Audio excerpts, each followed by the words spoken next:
Well, good morning, everybody, and happy weekend. Hopefully you're doing well and enjoying summer. Man, we are moving fast through summer. I hate that, but hopefully you're enjoying it. I know we are.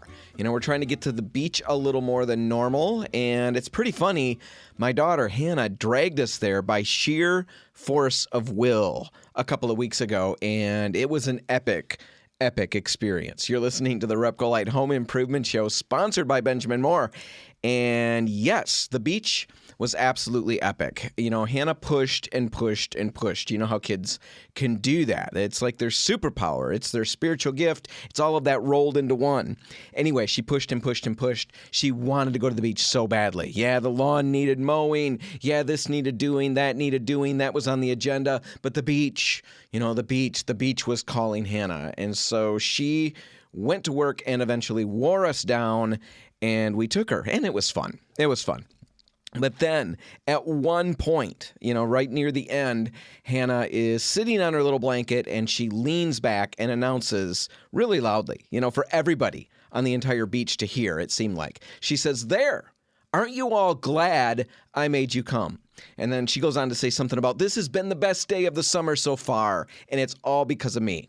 So she gets all of that out of her mouth, and then the very second the last word leaves her lips, a seagull flies over and goes to the bathroom all over Hannah. It was absolutely hilarious, and I loved every single second of it, and I'm trying to replay it as often as I can in my mind because I never want to forget that image. It was great.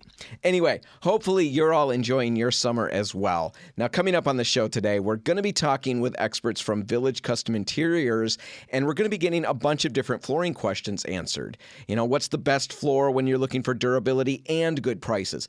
Does carpet help or hurt when it comes to allergies? Can you install luxury vinyl plank flooring even if you're old? Yes, that is one of the real questions. And I'm going to be asking these questions because I got them from listeners, and I'm going to get the answers, and we're going to do all of that in a little bit. But right now, I want to go back to last week for a little bit here. Now last week on the show, we talked about George Washington and how his letters home during the Revolutionary War, letters talking about projects that he had going on back at home, how those letters kind of helped him stay focused on the war and the efforts and the things that he had to do in the war. Basically the idea was that making these small decisions helped move him forward and made it easier for him to make bigger decisions. It kind of paved the way. The little decisions move you out of the passenger's mindset, where you're just being dragged along through events, and they move you, making those decisions moves you into the driver's seat where you're kind of controlling what's going on. Psychologists tell us that we get to that point, we make that transition often by just making these simple, small decisions, even if they seem insignificant. So I talked about that last week because it was something, historically that I thought was great. It was connected to the 4th of July, which I thought was great. And also I talked about it because it really speaks to some situations or things that I'm dealing with personally at home. With the projects that I've got going on, the projects waiting for me, looming in the background, like monsters under the bed. I think unfinished projects or projects that you need to tackle, for adults, they are the monsters under our bed. And I've got a ton of those. And with those projects, it really doesn't take them long to pile up, and for me to feel completely overwhelmed. Now, that may be just me. I completely get that. I don't think it's just me, but I know that it could be. I do understand that there are a lot of people out there on social media, for example, who don't look like they're overwhelmed at all. They're moving through projects like they're gods, home improvement gods. And I don't know if that's all for the camera or if they're just that good. But I'm not that person because I've got so many other things that need my attention. And maybe they do too. Maybe I'm just bad at it. I don't know. But I've got 5 kids who need stuff. They need to go to the beach. They need all that stuff. I've got a yard that needs my attention every other day. Yeah, I have to mow every other day. It's my own fault. I shouldn't fertilize it like I do. I shouldn't water it like I do. But I do all of those things, and I have to mow every other day. But there's that, and then there's dinner to make, groceries to get, dogs to walk. You've got a house to clean, kids to clothe, laundry to tackle, snacks to prepare, cars to wash. You've got all these different things. And if you take a break just for a minute, because you also have to work on top of it at your normal job, you take a break for just a minute. And at least at my house, all of a sudden, all of these things start piling up. The weeds come back in a day. The laundry pile grows exponentially. Science needs to look at the laundry pile. How does it do it? How does 3 pair of underpants and 1 sock become a department store full of dirty clothes in what feels like 24 minutes? Anyway, all of that happens in our normal lives. All of that happens in my abnormal life. And then I look at the spaces in the house that need paint. The kitchen cabinets need to be redone. The living room needs to be repainted. The bathroom should not have robin's egg blue all over the walls, but it does. I've got paneling in the basement that should be painted. It's going to change how I feel about the space if I do it. I know that. I know that it's going to be a big difference, and I'm going to be so much happier. But I'm also, I'm just being realistic. I don't know when I'm going to get to it. I sometimes feel lazy, especially when you look at people on social media. I feel lazy. Sometimes I feel just completely exhausted and tired, and pretty much all the time I feel overwhelmed. And so when I hear that George Washington, struggling through the Revolutionary War, struggling through the ups and downs, the terror of failing, the fear of failing, not just because failure stinks, but because failure means death in his situation. When I hear of him dealing with all of that and then finding that he spent, a good chunk of time, or at least some time, focusing on his drapery colors, well, it's really interesting. And it makes me wonder why. Why was he doing that? And again, as we talked about last week, a lot of that, psychologists tend to say that this is Washington, subconsciously transitioning from passenger, where he felt like he's just being driven along through these crazy events, to moving him into the driver's seat. He could be in the driver's seat when it came to doing what he wants to do with his chimneys. He's in control of that, and what he wants to do with his draperies. And moving into the driver's seat then, goes on to make him feel better about the other bigger decisions that he's got to make, or feel better about them, or at least more equipped to take on those bigger decisions. And so with all of that, I've started thinking about myself in my situation, and how do I break out of what feels kind of like sloth or whatever it is, not being able to get through some of these projects, seeing them continue to pile up, feeling the stress of it. Well, for me, it just freezes me. It paralyzes me, because there's just so many things to do. I don't even know what to start with. Now, that's why that brief segment on George Washington's letters last week was really cool to me. It's maybe a key to helping me and some of us break out of the stress and the struggle, and the stagnation that we may feel. It's a way to slide out of the passenger seat and into the driver's seat. And so how do we do that? Well, let's spend the rest of summer taking one segment a week to focus on some little projects, that might help you break out and get moving. I'm going to call them George Jobs in honor of George Washington, but also because I kind of think it's funny and it sounds good together. These George Jobs are going to ideally, be relatively small, and they won't take us much time. I don't know if they're going to help me or not. I don't know if they'll help you, or whether you even need the help. But if we all do them, the worst thing that's going to happen is that we'll be getting things done around the house. And that always feels better than the opposite. And I guess the very first thing that I want to say before I jump into this week's George Job is that a beautiful home isn't the main priority in life. So I want to start with a great big caveat. A beautiful home, having that isn't the main priority in life, even though that's what we talk about here. We talk about making your home exactly what you want it to be. And I think that's really important because it shapes how you feel about your home. It shapes the time. It can enhance the time that we spend with our family.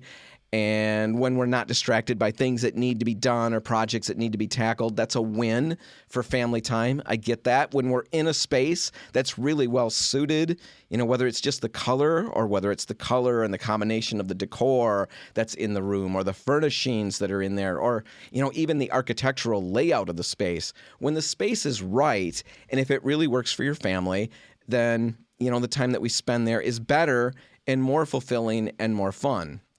But at the end of the day, struggling to make your home exactly what it needs to be in your mind, that's not what I'm saying is the main priority in life. I don't want to come across saying that. The main priority is spending time with your family and having a life that you enjoy and not being driven by so many projects that you really, can't get your head above water, or you feel like you're just completely overwhelmed. So don't drive yourself with projects. That's not the point of this. But if you are feeling a little bit of stress or a lot of stress, and if you'd like to start moving from the passenger seat to the driver's seat, here are some George jobs, some small projects that might help. And I think in order to do this, we're going to take a break because that took way longer than I meant it to. And we're going to get to the first of these George jobs coming up on the other side of the break. So stick around for some commercials. We'll be right back, and we're going to be talking about some deck stuff that you can do. Easy, super simple, but it'll have a big impact. That's all next. Stick around. And we're back. You're listening to the Repcolite Home Improvement Show, sponsored by Benjamin Moore, and it's time to get to the first George job of the summer. Now, if you missed last segment, or maybe you just tuned out, maybe you were just bored out of your mind or whatever, but I was droning on, and you couldn't take it anymore. You tuned out. If you have no idea, a George job is just my name for a small home improvement project. I'm calling them George jobs in honor, of George Washington and the little home improvement jobs that he was tackling during the Revolutionary War. The little projects that maybe helped give his brain the clarity that he needed to beat England and get us that sweet day off in the middle of the week that we just celebrated. So, George jobs. Let's talk about a George job that's focused on decks. And I'm sure we can all agree, to start with, that a deck that doesn't look its best is kind of frustrating. It's kind of a downer. I've got exactly this going on at home right now. And while there are a number of different things going on with my deck, a wide variety of different issues I'm going to have to deal with, one of those issues is that it's pretty dirty. Dirty from leaves that stained it in the fall and in the spring. And also, we've got 2 huge maple trees and a shagbark hickory tree right around the deck. So what that means is I get all the little maple seed spinners that fall and settle in the grooves of the deck boards.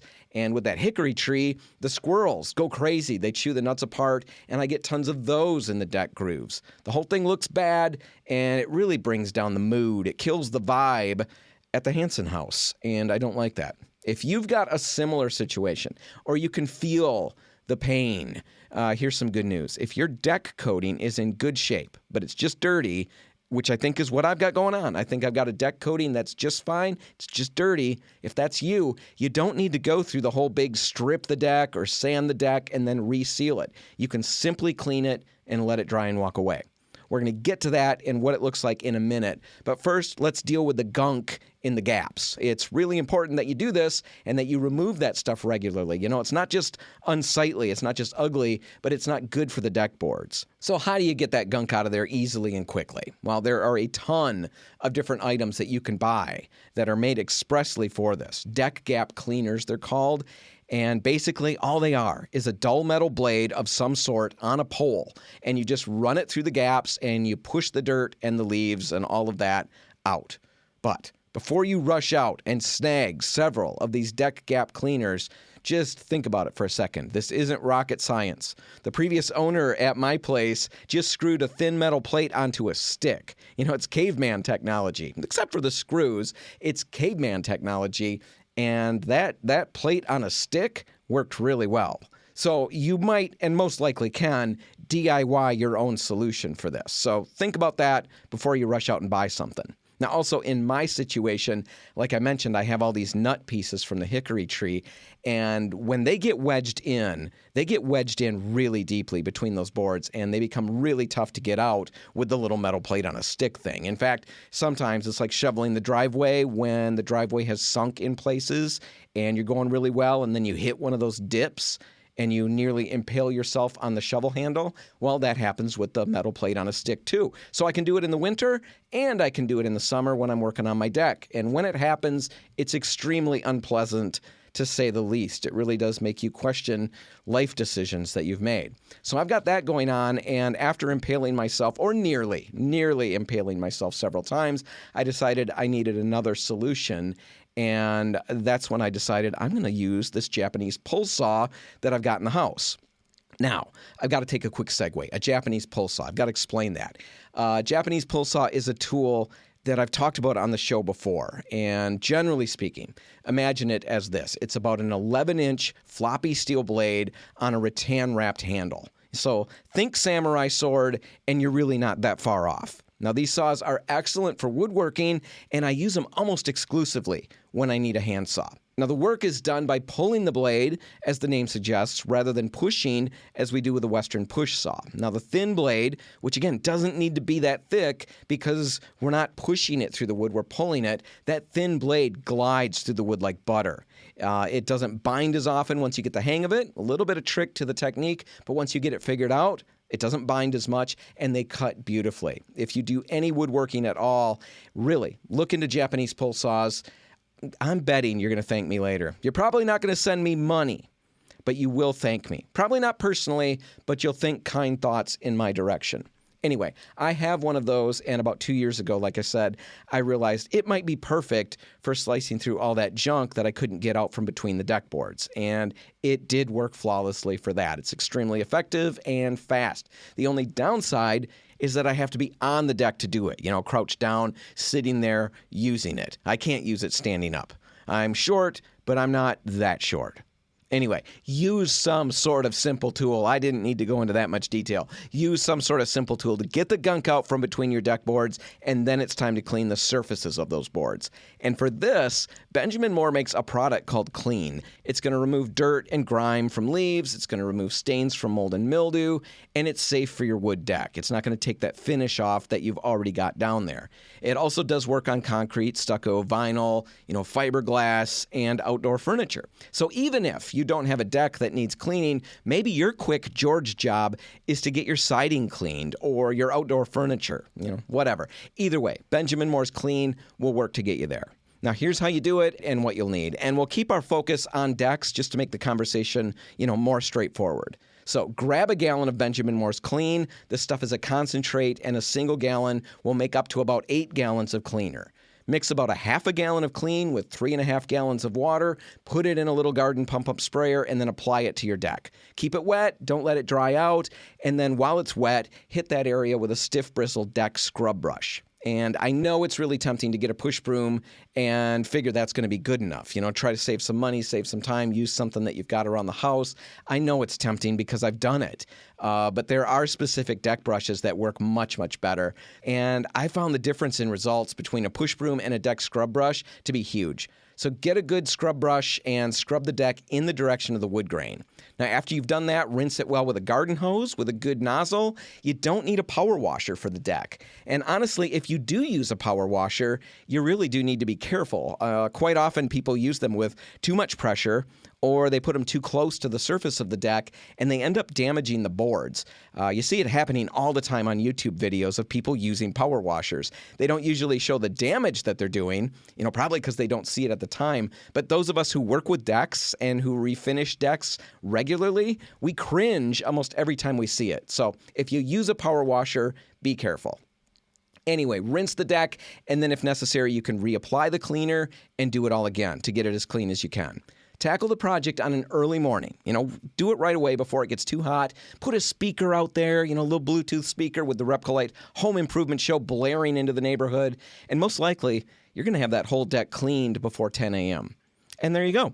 First George job of the summer. Super simple, super straightforward, and who knows, maybe it's just what you need to slide from the passenger seat a little closer to the driver's seat. Maybe you can edge your way across that big bench seat, get a little closer to the steering wheel.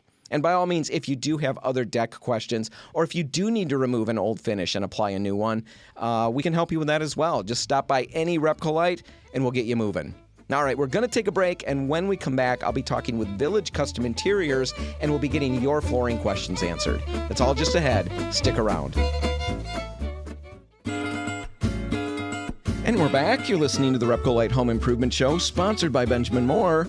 And right now I'm at Village Custom Interiors. Now, Village Custom Interiors is a flooring, tile, and cabinet showroom. They provide remodeling, new construction materials to homeowners, to builders, to remodelers, to designers, pretty much everybody. They're located in Byron Center on the west side of the state, and they serve the greater Grand Rapids area. in West Michigan. And right now I'm on site in their showroom to get some questions answered. I'm basically going to be asking them your flooring questions. And it's something new that we've been doing for the last few months.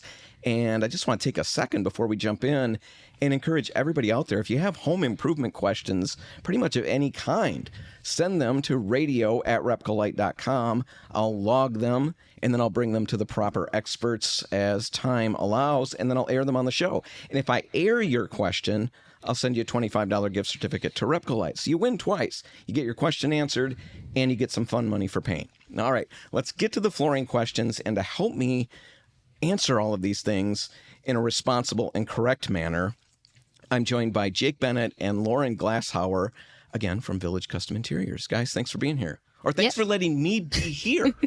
Normally, people come to my place. I come to your place. So thanks for letting me be here. Now, Lauren, let's start with you a minute and briefly let the listeners know who you are, what you do, how long you've been doing it here. Yeah. So I have been here for about 3 years or so now.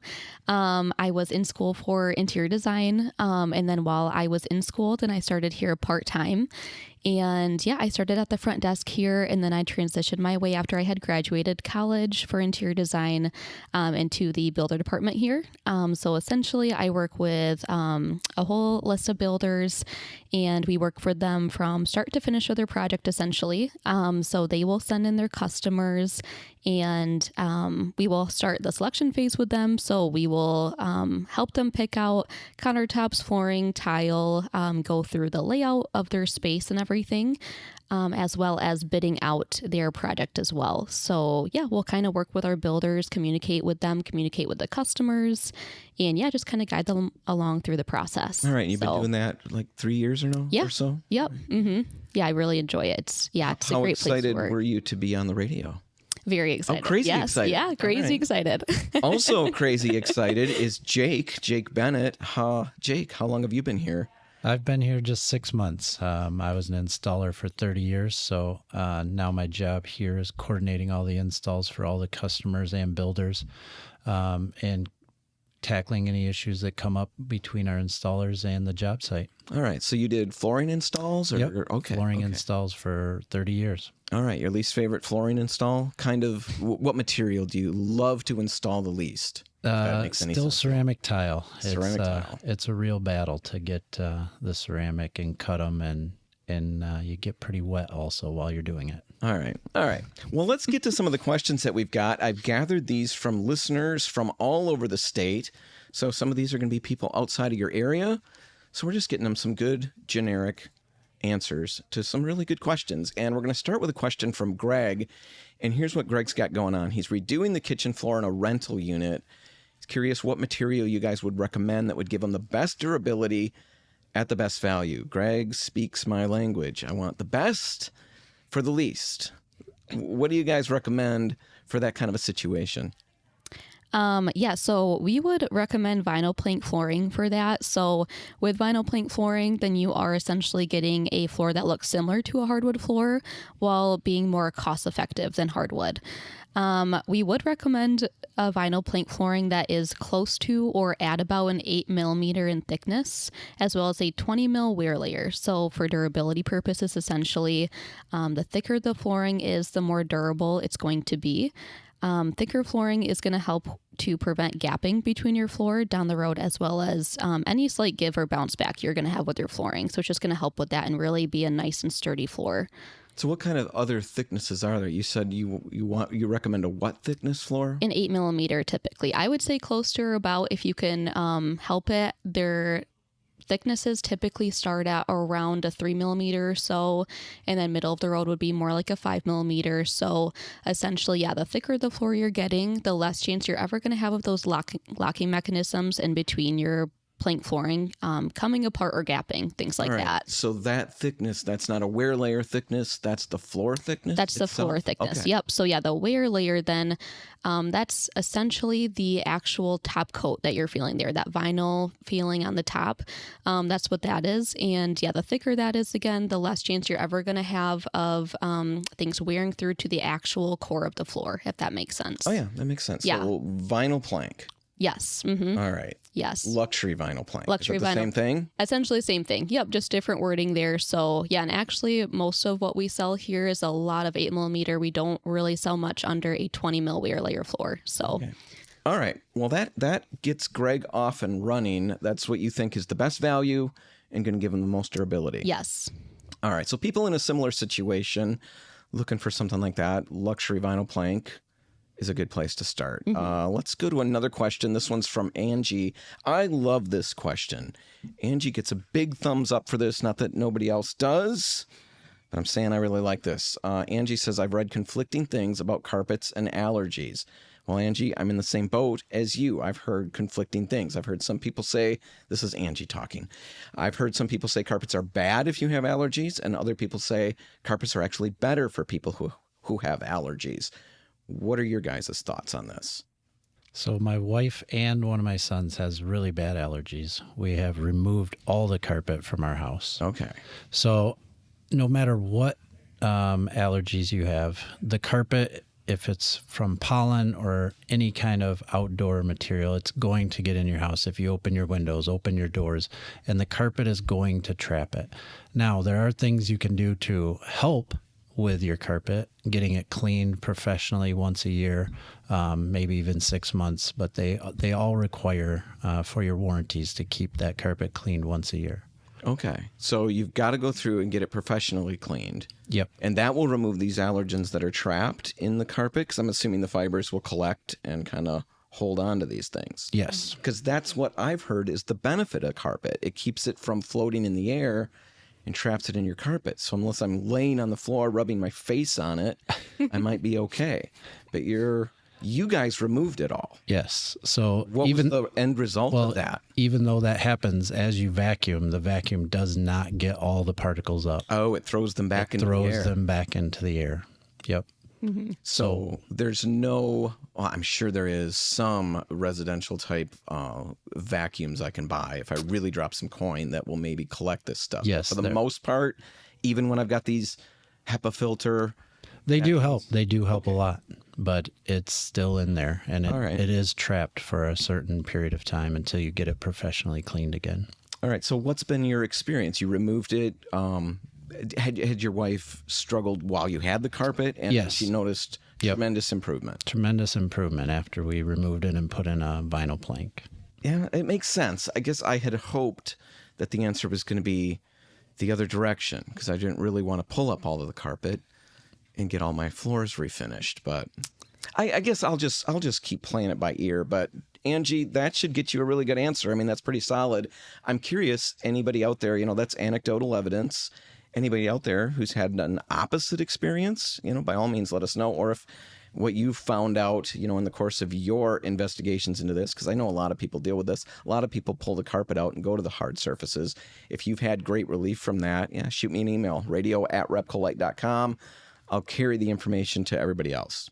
You probably won't get $25 for that, but you never know. So go ahead and try. All right, let's move on. I've got a question from Jessica. Jessica says, I've got a 3-season porch. There are windows in it, but it's not a heated area. The floor is concrete. We've always had a thin indoor-outdoor carpet on it. We want something different. I'd like a hard surface of some sort, something with a wood look. This is a very long question, but a lot of good detail in it. But I'm curious if the luxury vinyl plank can be installed out there. It gets very hot in the summer and very cold in the winter usually. If that doesn't work, what would you recommend? So all vinyl planks are usually rated from -25 to up to 155. But again, that's air temperature. So the direct sun is really the enemy of all those vinyl planks that she'd like to put in there. Again, we recommend pulling shades when it's super sunny just to keep that temperature down, because as the sun hits it, that temperature of that plank will heat up, and it could cause it to buckle. So the temperature could cause it to buckle. I'm curious, when you just talked about the sun, I didn't think about that, but fading, what's the possibility, the likelihood of that? Yeah, so fading can definitely be a factor for sure. So yeah, just definitely watch for that in direct sunlight, things like that. Try to cover something up with a rug. I know you don't want to cover. I'm gonna put this nice floor down. And Yeah, I'm gonna put a rug over everything. We'll get one of those nice indoor-outdoor rugs. We'll just put it almost to the corners. Yeah, it does. It's just something to be conscious of. So Yeah. it can happen. But yeah, it can happen. So yeah, sometimes just a rug and stuff can help with things like that. Okay, so to summarize where she's at, if she wants to get this wood look, she could use the luxury vinyl plank. She does want to be consider and keep in mind that she might want to install some blinds, something like that. Lower that when the time comes up. Possibly a rug. Is there a better option for her to get a kind of a wood look on a surface like that, or is that the best way to get that look, and she's just going to have to deal with some of those complications? That's definitely the best for out there in that cold and warmth, especially here in Michigan, obviously, with the drastic temperature changes. But again, it's just, a lot of maintenance whenever you do try to do something outside the box of putting just a carpet down there that won't shrink or expand. So let's just stretch the question then. This is no longer Jessica asking. I'm curious if that, I can definitely see what you're talking about. That's got some limitations, but people have this 3-season type rooms. What is the best flooring out there for that? Is what she had maybe the best option, an indoor-outdoor kind of carpet that's laid down, or what would you recommend? That's the best option for long-term durability and, holding up. But even a carpet will fade. So again, it's just being mindful of the sun and how much it comes in. There's a big difference if you have it on, your windows are on the north side of your house versus the south side, because the direct sun is just hitting a lot more. And then be mindful of the color of your plank that you put in. If you put in a black, it's going to get a lot hotter than if you put in, a light gray, because that'll just absorb the heat with the black tile. Yeah, definitely. I would, if I were Jessica, if you're listening, stop out, talk to some experts, tell them what you're working on, and they'll bring all of these things up. I didn't think about the color and the heat retention that would bring about, the fading part of things. Just ask the questions. They'll steer you in the direction you need to go. All right, I'm on site at Village Custom Interiors in Byron Center, and I'm getting your flooring questions answered. And right now, I kind of think that we need to take a break. I'm looking at the clock. We need to take a break, play some commercials, and then we'll get a few more listener questions answered. So stick around, everybody. We'll be right back.